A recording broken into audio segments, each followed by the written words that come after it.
आज मैं आपको अकबर और बीरबल की कहानी सुनाने जा रही हूँ। दो व्यापारी आपस में रुपये को लेके झगड़ा कर रहे थे कि मैंने तुम्हें दिया, तुम मुझे वापस नहीं कर रहे हो। इसी बात को लेके झगड़ा हो रही थी और बीरबल अपने बुद्धि विवेक से किस तरह दोनों के झगड़े को सुलझाया और एक दूसरे को न्याय दिलवाया। अकबर के दरबार में दो व्यापारी आए।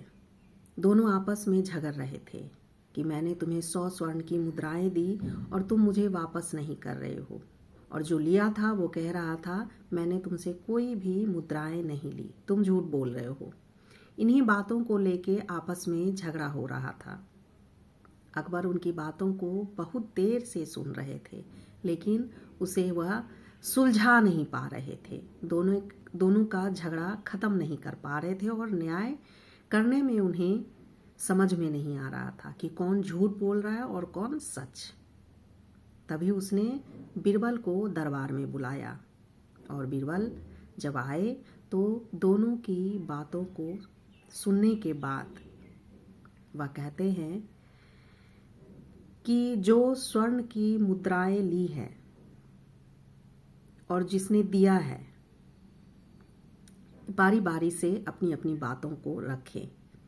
तो एक कहता है कि मैंने अपने दोस्त को 100 स्वर्ण की मुद्राएं दी है। तो बीरबल कहता है कहाँ, इसका प्रमाण क्या है कि तुमने इसे किस जगह पे दिया है। तो बोला यहाँ शहर में बहुत दूर पे एक बरगद का पेड़ है, मैंने उसे उस जगह पे इसे 100 स्वर्ण की मुद्राएं दी हैं। बीरबल जो मुद्राएं ली थी उसको कहता है कि आप बरगद के पेड़ को देख रहे हैं कहाँ है, आप अभी इसी वक्त वहाँ जाइए और देख के आइए कि वह बरगद का पेड़ अभी भी वहाँ है या नहीं। वह जो लिया था बरगद के पेड़ के पास चला गया। कुछ देर के बाद बीरबल उस व्यापारी से पूछते हैं क्या आपका दोस्त बरगद के पेड़ के पास पहुँच गया होगा।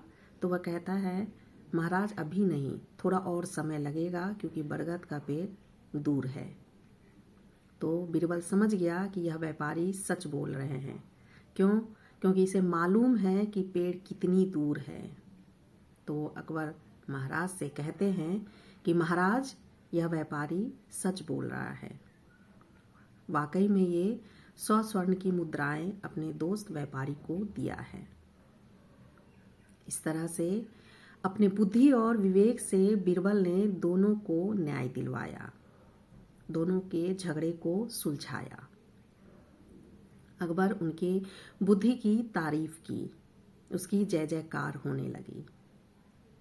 तो हम सभी इससे यही सीखते हैं कि हमें भी अपने जीवन में जब कभी उलझन हो या किसी बात का झगड़ा हो, हमें उस जगह पे शांत होके अपने बुद्धि विवेक से निर्णय करने पर रास्ता अवश्य प्राप्त होता है, क्योंकि यह बुद्धि और विवेक हमारे जीवन में बहुत ही मूल्यवान है।